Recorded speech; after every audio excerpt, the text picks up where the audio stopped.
My name is Natalie Brooks, and the night my life split in two started with a champagne toast at my parents' dining table. My brother clinked his glass, grinning for everyone's phones, while my parents slid a leather folder toward him and said they were finally passing down something worthy of the family name. Inside were the papers to a waterfront mansion, all glass and stone and infinity pool. Then my mother turned to me, almost as an afterthought, and dropped a thin manila envelope by my plate. "And for you," she said, "we've got something a little more creative." I opened it and stared at the deed. Not a condo, not a starter home, an empty, cracked parking lot off the highway, the kind of place even food trucks avoided. My brother laughed so hard he had to wipe his eyes. "At least you can sleep under the stars," he said. "Very on brand for your whole free spirit, figure-it-out thing." My parents chuckled, and someone actually took a picture of me sitting there with the deed to a slab of busted concrete while the golden child waved his mansion keys in the background. I didn't flip the table. I didn't cry. I traced the parcel number with my thumb and thought, if this is all you think I'm worth, I'll turn it into something you'll have to knock on. Years later, that same parking lot would become a business my family would show up to, desperate and broke, begging to share. Before I tell you how that busted lot turned into the one thing they couldn't live without, hit like and subscribe and stick around, because this isn't just a business story, it's how the useless kid ended up holding the only lifeboat left. The next morning, I drove out to see my so-called inheritance by myself. The GPS pin led me to a slab of sun-baked asphalt wedged between an overpass and a strip of tired-looking warehouses, the kind of place people used as a shortcut or a place to nap in their car on a lunch break. Cracks ran through the pavement like spiderwebs, tufts of grass and beer bottles poking out of the gaps. A bent chain-link fence rattled in the wind. For a few seconds, I just stood there with my hands in my pockets, listening to trucks roar by on the highway and thinking, this is the punchline. Then my project manager brain kicked in. The lot was ugly, sure, but it was in a weirdly perfect spot. Just outside downtown, right off a busy exit, 5 minutes from a tech campus, surrounded by apartment buildings full of people driving electric cars and fighting over chargers in cramped parking garages.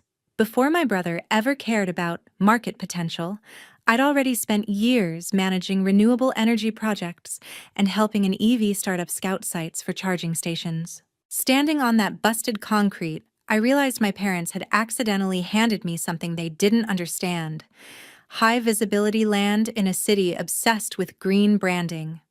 I sat on the hood of my car and started sketching in the Notes app on my phone, drawing little rectangles for chargers, a rectangle for a container cafe, a row of shaded parking with solar panels on top, and a corner marked outdoor work pods. If people were going to be stuck waiting 30-40 minutes for their car to charge, why not make that time actually useful and comfortable? By the time the sun started to drop, I had a name in my head. Volt Yard. A yard of cracked concrete that would become a place to recharge more than just batteries. Of course, Vision doesn't pay for hardware.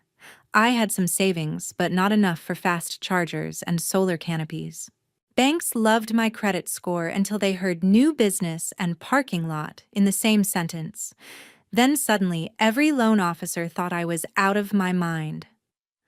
"Why not sell the lot and use the money as a down payment on a condo?" one of them suggested, like I hadn't already spent my childhood being told to play it safe. I almost listened, but instead I called my old boss from the EV startup, a guy who had once told me I was the only project manager he trusted to get things done without drama. I laid it all out for him. The location, the demand, the fact that I had nothing to lose but my pride. There was a long silence, and then he said, "I've seen dumber ideas get millions. I can't give you that, but I can match your savings and put in a call to a charger manufacturer I know." With his help, I pieced together a small but real budget and applied for a city incentive program that reimbursed part of the installation costs for public chargers. It wasn't glamorous. For weeks I was on site at dawn, in steel-toed boots and a hard hat, arguing with contractors about trench depth for cables, filing permit paperwork, and buying cheap coffee for construction crews just to keep them on schedule. I spent nights at my kitchen table building a simple website and a booking system with my laptop propped up on cardboard boxes because I'd sold half my furniture to free up cash. While some people were out sipping cocktails on my brother's new balcony, I was spray painting stall lines by hand under a streetlight, trying not to think about how stupid I'd look if this all crashed and burned. When the first 4 fast chargers finally went live, there was no grand opening ceremony. I posted a few photos on my personal Instagram, tagged some EV hashtags, and texted a couple of former coworkers to come charge for free the first week. For the first few days, the chargers sat mostly empty, humming quietly in the Texas heat. A random Lyft driver found us on a charging app and told me nobody else in this part of town had fast chargers, which was comforting but didn't exactly pay the bills. Then, one afternoon, a local TikToker with an electric SUV stopped by, filmed a goofy video about the chillest charging spot in Austin, panned over the solar canopy and the lawn chairs I'd scavenged off Facebook Marketplace, and called it the gas station of the future. I didn't think much of it until my phone started buzzing nonstop. Overnight, people began showing up just to see the lot that got turned into a mini tech park. Some came for the chargers, some just wanted iced coffee under the panels and a place to work on their laptops. Within a month, I had regulars who timed their meetings around their charging sessions and a small delivery company asking about a monthly plan for their electric vans. One of the city's sustainability officers stopped by, impressed that I'd turned a dead piece of asphalt into something that fit perfectly with their public climate goals. When I closed up at night and looked over the rows of softly glowing chargers and cars lined up where glass and trash used to be, I thought about that dinner table, the mansion papers, and my brother's toast. They had given me a joke. I had turned it into a yard full of voltage and people. I didn't know it yet, but Voltyard was about to become the one asset my family couldn't replace, and the leverage I would use when they came back knocking. It took a few more months for Voltyard to stop feeling like a risky experiment and start feeling like an actual business. The cracks in the concrete were hidden under fresh sealant, the solar canopy threw clean lines of shade across the lot, and most days every charger was full at least a couple of times. I was in the middle of helping a guy figure out our app on his phone when a familiar white SUV rolled up to the entrance like it was pulling into a country club. I knew that car. It was the one my parents had gifted my brother to match the house. My stomach tightened as it turned in, slow and theatrical, before parking right in front of the little container cafe. My mother stepped out first in a linen dress that clearly wasn't meant for standing on asphalt, followed by my dad in his usual golf course uniform, and then my brother, sunglasses on, scrolling his phone like he was too busy to be there. For a second I thought maybe they were just in the area and needed a charge, but the way they stood there, blocking the walkway and looking around like they were inspecting a property, told me this was not a casual visit. "Well, would you look at this?" my mom said, her voice a little too high, a little too bright. "Natalie, this is cute. You really turned that old lot into something." My dad nodded, eyes already counting cars. "Decent foot traffic," he said. "Good visibility from the road." My brother finally looked up, pushing his sunglasses onto his head as he scanned the chargers, the small line of people waiting for iced coffee, and the little sandwich board sign that said Voltyard. Charge, work, breathe. "Not bad for a passion project," he said. "How much are you pulling in on a good day?" He said it like he was asking me how much I made babysitting. I felt my jaw tighten, but I gave him the same calm smile I used on difficult vendors and rattled off some basic numbers. I didn't go into detail, but it was enough for them to understand this was not a hobby. My mom clapped her hands together softly. "See, this is what we always wanted for you," she said. "Something of your own, where you can be creative. And now that it's clearly working, we thought it might be time to talk about integrating it with the family." There it was, my brother, whose name I finally say here because you need to understand who he is, Brandon, stepped closer and dropped his voice like we were co-conspirators. "Look, Nat, I work with commercial properties all day. You've built something impressive. But this location, the infrastructure, the permits, the utilities contracts, that's a lot to juggle. You don't want to get in over your head.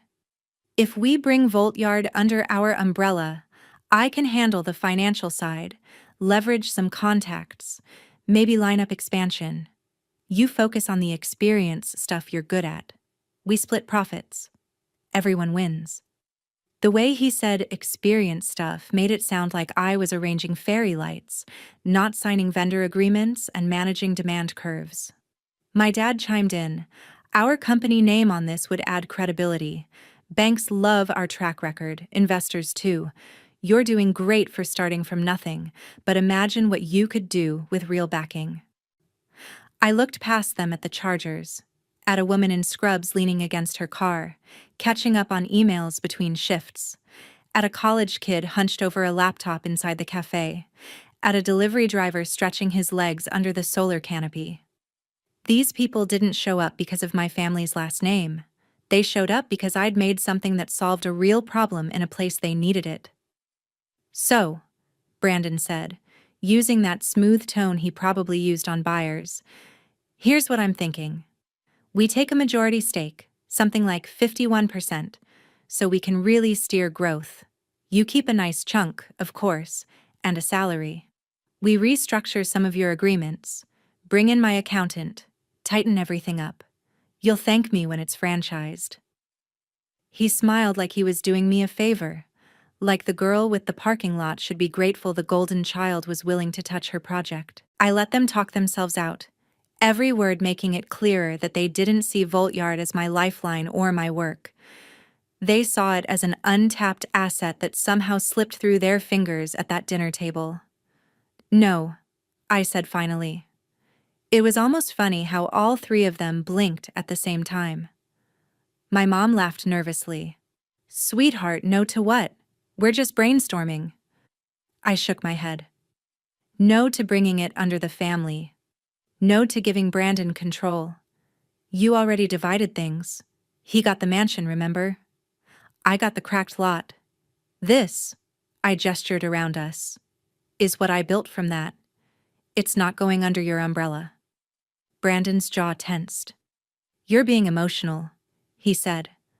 "This is business. You have no idea what kind of liabilities you're carrying right now. One misstep, one inspector in a bad mood, and this whole place could be shut down. I'm trying to protect you." I met his eyes, and for the first time in a long time, I didn't feel small. "If you were trying to protect me, you would have spoken up when they laughed at my gift," I said quietly. "You didn't. You raised your glass. So no. Voltyard stays mine."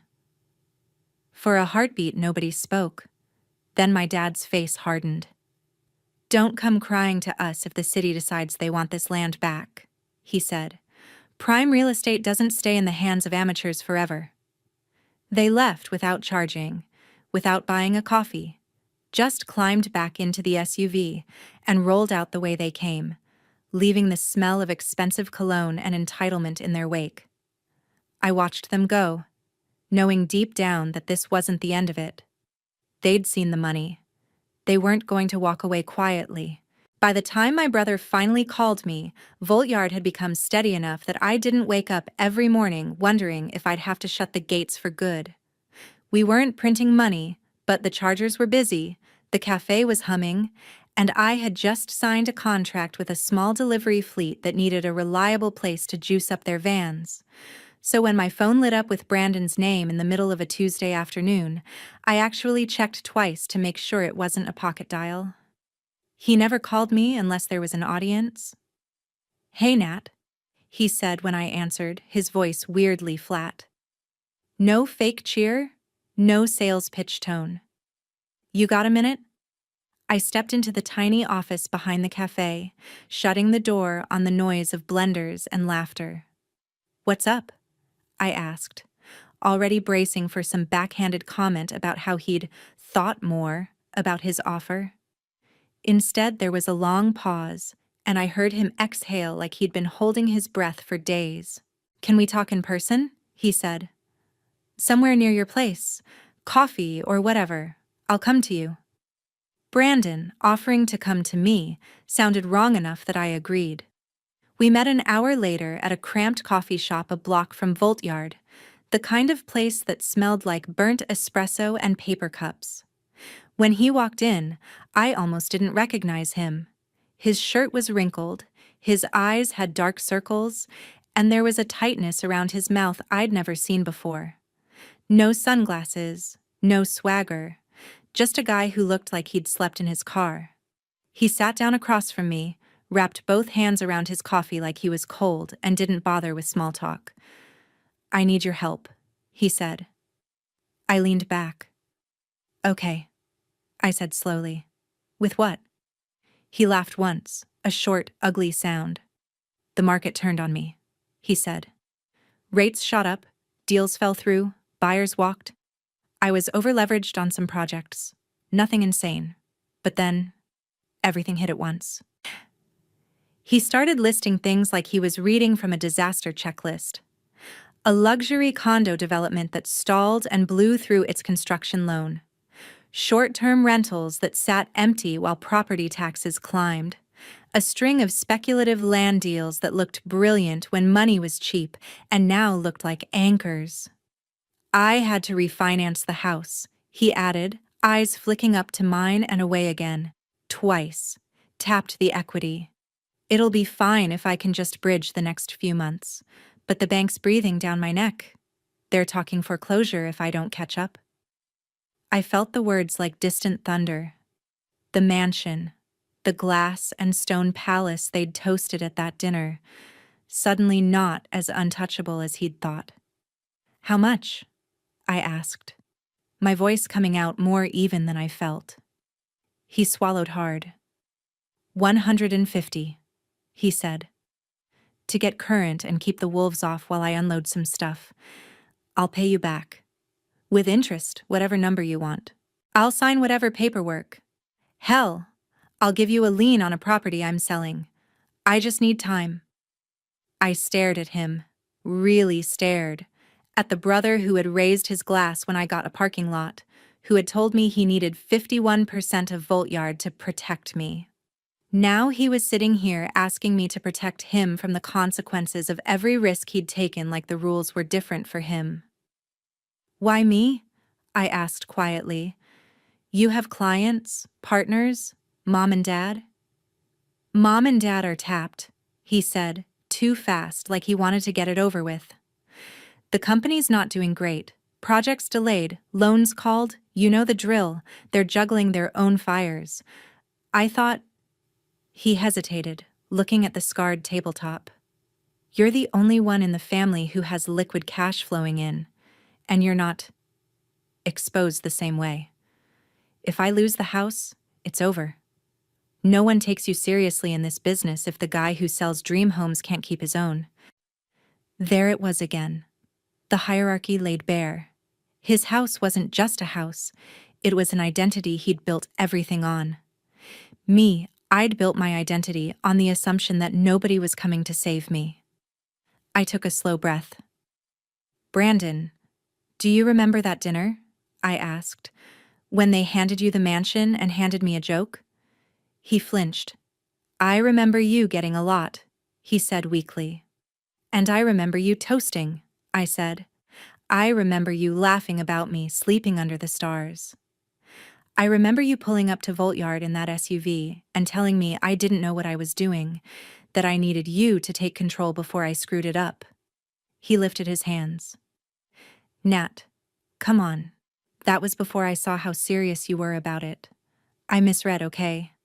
I'm here now. I'm asking you as family. As your brother. I thought about the chargers humming, about the spreadsheet I'd agonized over to afford one more unit, about the nights I'd driven home smelling like sweat and asphalt while he posted balcony photos with craft cocktails. "If I give you this money," I said slowly, "what changes?" He blinked. "What do you mean?" "Do you suddenly see me differently?" I asked. "Or do you just get to keep living like the rules don't apply to you?" He bristled.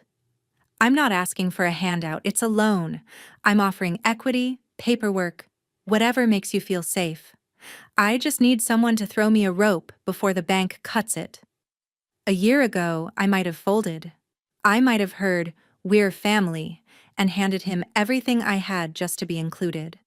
But that version of me hadn't stood in front of a half-finished lot and bet her future on cracked concrete. "I am not your bank," I said quietly. I clawed my way to stability one charger at a time. If Voltyard goes down, I have nothing to fall back on. You had a head start, a company behind you, the house, the car, the name. You made your moves. Now you're facing your consequences. I'm not taking that hit for you. He stared at me like he was trying to decide if I was kidding. "So that's it?" he said, voice sharpening. "You just sit back and watch me lose everything?" "I didn't sit back when I was handed nothing," I said. "I built. You can do the same. Sell the car. Sell the toys. Downsize. Start over like the rest of us." His chair scraped loudly as he stood up. "You think you're better than us now because you've got some buzzing chargers and a coffee stand," he snapped. "You don't understand how quickly this can turn on you. Cities change their minds. Regulations shift. One complaint in the right ear and your little empire is dust." He leaned over the table, eyes hard. "When that happens, don't pretend I didn't warn you." He walked out without saying goodbye, leaving his half-finished coffee on the table. I sat there staring at the door, feeling a chill that had nothing to do with the air conditioning. He'd come to me with his hand out, and when I'd refused to carry his load, he'd done what he always did when cornered. He threatened. I didn't know how yet, but I had the ugly sense he meant every word. My parents showed up a few weeks after that coffee shop meeting, and this time they didn't bother pretending it was a casual visit. It was a gray, humid afternoon, the kind where the air felt like wet wool, and I was standing near the entrance checking a delivery when their SUV pulled in slower than usual, like even the car was tired. My mom stepped out first, but the light, floaty energy she'd brought the last time was gone. Her hair was pulled back in a messy knot, and there were worry lines on her forehead I'd never seen. My dad followed, not in his golf course uniform but in an old polo that had lost its shape. They didn't look like the people who had toasted to a mansion. They looked like people who had moved from one fire to another and finally run out of hoses. "Natalie," my mom said, walking up to me with her arms crossed tight over her chest like she was keeping herself from shaking. "We need to talk. Privately." I led them into the tiny office behind the cafe, squeezing past the filing cabinet and closing the door so customers wouldn't hear. My dad stayed standing, scanning the cluttered shelves like he was already calculating what everything was worth. My mom sat, but she didn't waste time. "The company is in trouble," she said. "Real trouble." They laid it out in clipped, miserable pieces. Interest rates had gone up. Buyers had backed out of pre-sales. A couple of projects Brandon had pitched as "can't miss" had gone sideways, burning through cash they didn't have. Lenders had been patient at first, but patience has an expiration date when six-figure payments are on the line. They were carrying more debt than they could service, and banks were starting to circle the mansion the way vultures circle a highway accident. "We've always bounced back before," my dad said, jaw clenched. "But this time, the timing is bad. The market is tight, and we have too many things half-finished." "Me?" My mom leaned forward, her voice softening like she was finally getting to the real point. "We're short about $300,000, she said. "That would get the most critical loans current and keep the company afloat while we restructure. We're talking to other people, of course, but it made sense to come to family first. Especially family who's doing well.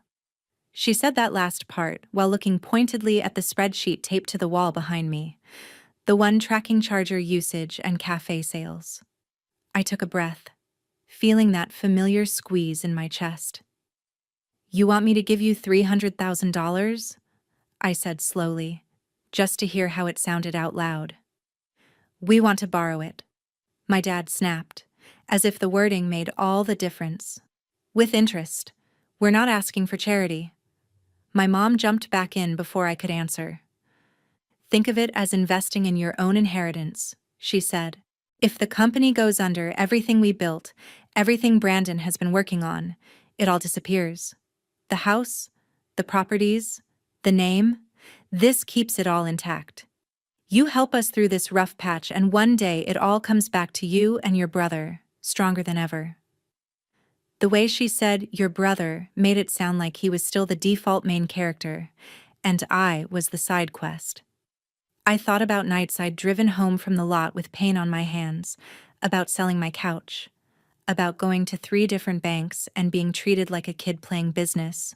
When I asked for help with school, or with a down payment for an apartment, when I talked about renewable energy projects and EV infrastructure, you told me there wasn't any extra, I said. You told me I should learn to stand on my own 2 feet. You told me Brandon needed the resources more because he was taking over the company. My mom winced. That was different, she said. You were young. You were still figuring things out. Now you're stable. You have a successful operation. You're in a position to help. Don't you see how far you've come? I do, I said. That's exactly why I'm not about to risk all of it on the same company that thought giving me a cracked parking lot was a fair split. My dad's face tightened. We misjudged that, he said grudgingly. You turned it into something. Good for you. But business is business. These things happen. No one saw the market shift coming this hard. We're asking you to step up like family does, not throw it in our faces. I looked at both of them, really seeing them. 2 people who had always assumed the ground under them was solid because money had always been there when they needed it. I'm not throwing anything in your face, I said quietly. I'm setting a boundary. I built Voltyard to survive without you. If I hand you $300,000 and your company still collapses, I lose my safety net and you still lose yours. If I say no, you are forced to do what you taught me to do. Cut back, sell assets, live with the consequences of your choices. You're being cruel, my mom whispered. We are your parents. We raised you. And now, when we are the ones who need something back, you're hoarding it. That's not how family works. Family didn't work that way when I was scraping to afford textbooks, I said. Family didn't work that way when I was sleeping 4 hours a night to get this place off the ground while you were popping champagne on the balcony. I am not an emergency fund you get to unlock, because the golden child finally found a problem he can't charm his way out of. My dad shook his head slowly. We will remember this, he said. When you're in trouble someday, and believe me, that day will come, don't expect us to put our necks on the line. I almost laughed at that, because that was the point. I stopped expecting that a long time ago, I said. I'm not telling you what to do. Sell the mansion, sell the extra cars, cut your losses and rebuild smaller. Or don't. That's your call. But I am not writing a check to glue over cracks you refuse to see. My mom stood up so fast the chair scraped the floor. You've changed, she said, eyes bright with angry tears. Voltyard has made you hard, selfish. Voltyard made me responsible, I corrected. You just don't like that the responsibility isn't pointed in your direction. They left without another word, pushing past baristas and customers on their way out, their faces tight with a mix of humiliation and rage. I stood in the doorway and watched their SUV pull away, a heavy knot settling in my stomach. They had come asking for money, and I had turned them down. If Brandon's threat had felt like a storm warning, This felt like the first cold gust of wind before the sky turns black. They weren't going to let this go. The first sign that something was wrong was stupidly small. A regular messaged our Instagram account asking if it was true the city was shutting us down because of electrical issues. I stared at the DM, reread it twice, and felt a tiny crack of dread open in my chest. I typed back that no, everything was fine, our inspections were up to date, and asked where they'd heard that. Saw a post in a neighborhood Facebook group, they replied. Guy said Voltyard was a fire hazard and the city was about to yank your permits. I chalked it up to some random troll until a cafe customer casually mentioned that their HOA chat was talking about that EV place by the highway, and someone else emailed asking if they should cancel an upcoming meetup in case we were about to be condemned. Within a week, it felt like the internet had developed a nervous tick with my business's name in it. On top of that, one of my smaller corporate clients called and said they wanted to pause their new fleet contract because they'd heard rumors the land my chargers sat on was being considered for some future development, and they didn't want to lock into anything unstable. I hung up, stared at the phone, and thought of my dad's warning about the city, deciding they want this land back. And Brandon's little monologue about how one complaint could turn my empire to dust. Paranoia snapped into focus. This wasn't just gossip. This was targeted. A few days later, the official letter arrived, printed on city letterhead and folded too neatly to be anything but trouble. The city had received multiple complaints about potential safety issues at Voltyard: overloaded circuits, improper trenching, risk of fire, and shock hazards to children. They were initiating a review of our permits and scheduling a site inspection, and depending on findings, they might issue a temporary shutdown order. I read it 3 times, my hands getting colder with each pass. We'd done everything by the book.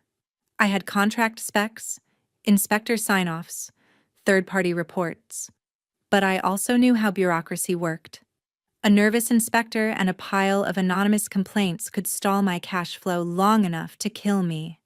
I didn't have a rich uncle or a portfolio of properties to sell. Voltyard was it. For a day and a half, I let myself spiral, replaying every choice I'd made, every corner I might have cut. Then the project manager version of me grabbed the panicking version of me by the shoulders and said, "You know this game. Document, plan, execute." I pulled every piece of paper I had. Installation diagrams, inspection reports, emails with manufacturers, invoices from licensed electricians, photos of every trench before it was filled. I created a shared folder, labeled everything. And then I did the thing my family never did. I went straight into the light. I emailed the city inspector assigned to my case and invited them to tour the site any day they wanted, with the installer present to answer questions. I called a friend who worked in local media and told her, off the record, that if a small woman-owned EV business was being targeted by anonymous fear-mongering, maybe that was a story.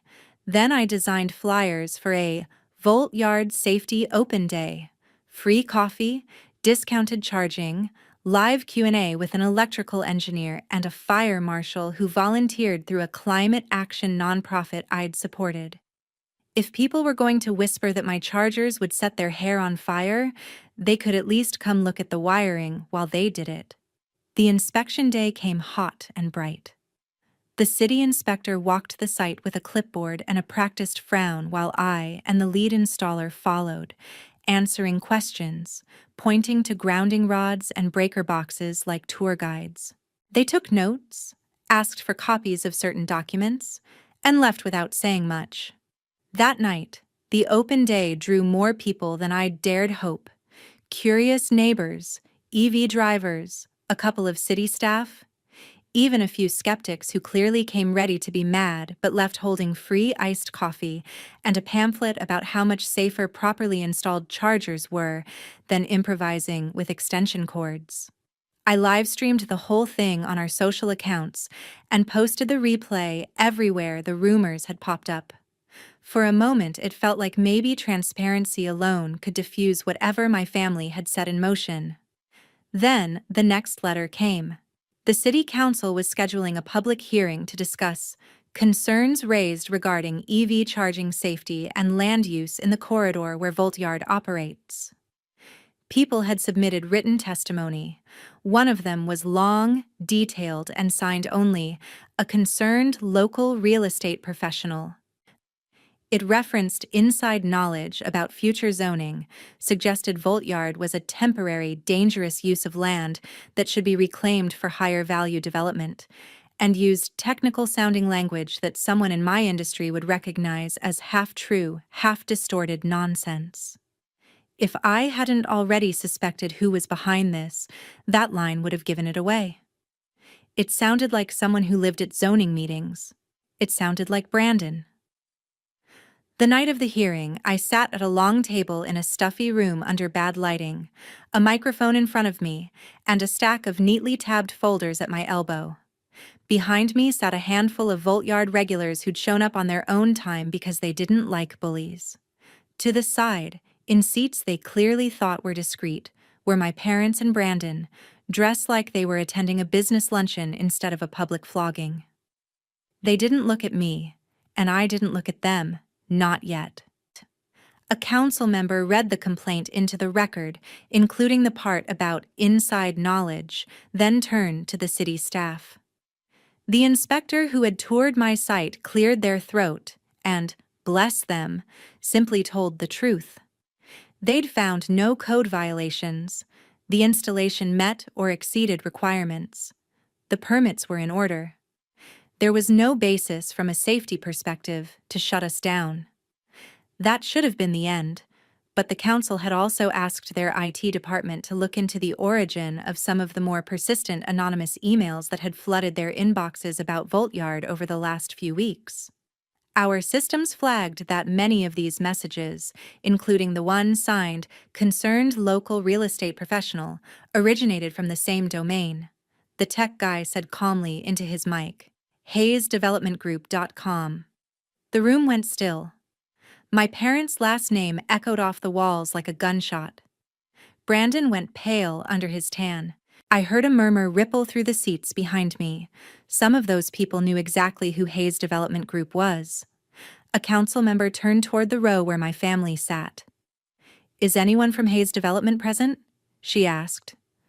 "We'd appreciate clarification." My mom opened her mouth, closed it. Then my dad stood up halfway and sat back down. Brandon finally rose, tugging at his cuffs, and walked to the mic, every step heavier than the last. What followed was an excruciating dance of half-admissions. He claimed they'd been raising concerns as citizens, that they didn't mean to single out Voltyard, that they were just protective of the neighborhood's character. But the timestamps on the emails didn't lie, and neither did the logs showing phone calls from his office to at least one of my now hesitant investors right before those investors had gotten cold feet. By the time the questioning was done, it was clear to everyone in that room that my family had not only tried to smear my business, but had done it while hiding behind fake concern and their company email server. The council chair looked from them to me and back again, her expression somewhere between tired and disgusted. "From the city's perspective," she said, "Voltyard is in compliance and is, in fact, an example of exactly the kind of sustainable development we've been encouraging. We will not be pursuing any shutdown or permit revocation. As for the use of misleading anonymous complaints to influence land use decisions, we take that very seriously. Staff will be reviewing whether any further action is appropriate." When she banged the gavel to close the item, it felt like someone had physically lifted a weight off my chest. I walked out of that room with my head high while whispers followed my family like a shadow. Within weeks, the fallout started.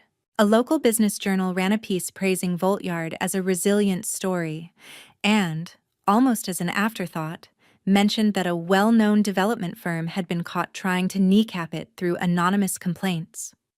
A bank quietly pulled a line of credit from my parents' company, citing reputational concerns. One of Brandon's bigger clients decided to list with another agent after seeing the hearing clip online. The real estate board opened an ethics review into his conduct. For the first time in my life, I watched my family's name shrink. Not from some market force they could blame, but from their own behavior being dragged into the light. They had tried to burn down my future in the dark. All they'd really done was light themselves up for everyone to see. The city hearing didn't magically fix my life, but it did something my family had never managed. It shifted the story. For the first time, people weren't whispering that Voltyard was a hazard. They were whispering that Hayes Development had tried to crush their own daughter's business and gotten caught. The article in the Business Journal got passed around more than I expected, and a clip from the hearing made its way onto a local subreddit where strangers I'd never met tore apart my parents' ethics more thoroughly than I ever could. Clients pulled away from them quietly, like people edging back from the edge of a cliff, and the loans they'd been juggling so carefully finally slipped. A few months later, I heard the words I'd been half expecting since that gray afternoon in my office: foreclosure auction. The mansion that had been the centerpiece of that champagne toast, the symbol of everything I supposedly wasn't, was going to be sold off to the highest bidder on the courthouse steps. I should have felt nothing. I should have shrugged and gone back to tightening bolts and checking spreadsheets. Instead, I went downtown and stood in the back of the crowd, sunglasses on, listening while an auctioneer rattled off numbers and strangers bid on the glass palace my brother once called the real family home. When the opening bid came in lower than I thought it would, my heart did something I couldn't quite name. I'd spent the last year learning how to separate emotion from math, so I did what I always did now. I ran the numbers. Voltyard was solid. Our fleet contracts were steady. A regional green energy fund had approached me after the hearing about taking a minority stake to help us expand. I didn't need a mansion, I didn't need a trophy, but a retreat center where teams could come for offsites, where we could host workshops and boot camps about clean energy and resilient infrastructure, 5 minutes from the lake and half an hour from Voltyard. That was a business case. So when the auctioneer called for the next bid, a lawyer I'd hired under the name Voltyard Holdings raised his card.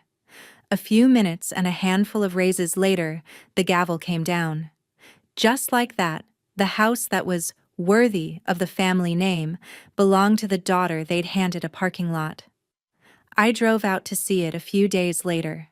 The infinity pool was half drained, the lawn starting to brown at the edges, like the place somehow knew it had lost its owner. I walked through those echoing, over-designed rooms, remembering how my brother had bragged about the heated floors and the built-in wine fridge, and instead of imagining myself moving in, I saw whiteboards and folding chairs and teams in hoodies scribbling ideas about battery storage on glass walls. We gutted the place gently, not to erase it, but to repurpose it. The formal dining room became a workshop space. The media room became a meditation and quiet work area. Guest suites turned into bedrooms for visiting teams. The backyard turned into an outdoor classroom where people could stare at the water and talk about drought. We called it Voltyard Retreat, and when we announced it online, the response was immediate. Startups, nonprofits, even a couple of city departments wanted to book dates. Word got around faster than I expected. That's probably why, a few weeks after we opened, my parents and Brandon showed up at the gate. Not in the SUV this time, but in a modest sedan that looked like it belonged to someone who had finally surrendered their least status symbols. The security cameras pinged my phone. For a long moment, I just watched them on the screen, 3 smaller figures standing in front of a house they no longer owned. Then I went down to meet them. There was no screaming this time, no accusations. Just my mother's tired eyes, my father's stiff shoulders, Brandon's tight jaw. They'd sold off almost everything else. The market hadn't forgiven them. Clients hadn't flooded back. The ethics review had ended with a formal reprimand for Brandon, And while he hadn't lost his license, his golden boy shine was gone. They wanted to rent the guest house, they said. Just for a while. Just until they got back on their feet. I could have said no. I could have told them to find some anonymous rental an hour away and sit with their choices in peace. Instead, I laid out the terms like I would with any other tenant. Market rate rent for the guest house, due on the 1st of the month. No special favors, no backdoor agreements. If they wanted a discount, they could apply for one the way anyone else did, by working. We needed part-time staff at the retreat, people to handle logistics, to greet guests, to keep the place running. My dad could manage deliveries and maintenance. My mom, who had always thrown immaculate charity events, could help coordinate workshops and guest hospitality. Brandon, if he wanted, could help us design financing packages for small community projects we were starting to back through Voltyard's profits. Supervised, accountable, on paper. They took the deal. Pride bent slowly, then cracked. Watching my parents check in for staff shifts at a house they no longer owned wasn't the gleeful, cinematic revenge moment some people might imagine. It was quieter, heavier. Some days I felt a pang of guilt seeing my mom carry trays or my dad fixing a railing a contractor had overlooked. Other days, especially when I remembered anonymous emails and foreclosure notices, I felt an almost mathematical sense of fairness. They had gambled with other people's stability for years. Now they got to feel what it was like to build something for someone else. I kept my boundary. I was polite. I was professional. I did not become the parent. I did not become the bank. In the evenings, when the last guests wandered back to their rooms and the chargers at Voltyard glowed in the distance like grounded stars, I thought about that dinner table, the mansion deed, the thin envelope with a cracked parking lot inside. I thought about how easy it would have been to spend the rest of my life trying to win their approval, chasing a kind of love that always came with fine print. Instead, I'd learned to give myself something better.